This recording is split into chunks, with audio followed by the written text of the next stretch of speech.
Hi there, in this video, I will give you a quick guide on how you can connect Uniswap to Coinbase Wallet. So please listen carefully to each step that I will be explaining because I will describe everything clearly so you can follow along. So before starting, make sure that your Coinbase Wallet is installed and funded and ready. And this allows you to trade directly from your Coinbase Wallet safely. So first, you will open your app.uniswap.org in your browser, and then you will go ahead and click this connect button right here, which is on your top right of the screen. And then what you will do is basically just select Coinbase Wallet.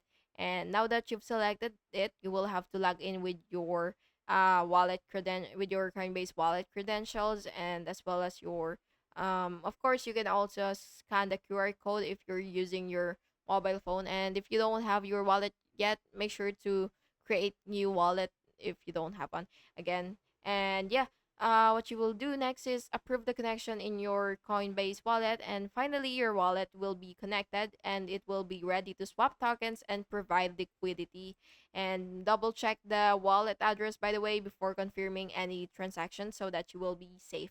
And yeah, that's basically just it. Thank you so much for watching this video, and I really hope it was helpful for you. And if it was, please make sure to like and subscribe for more videos like this. Thank you so much for watching, and have a good day.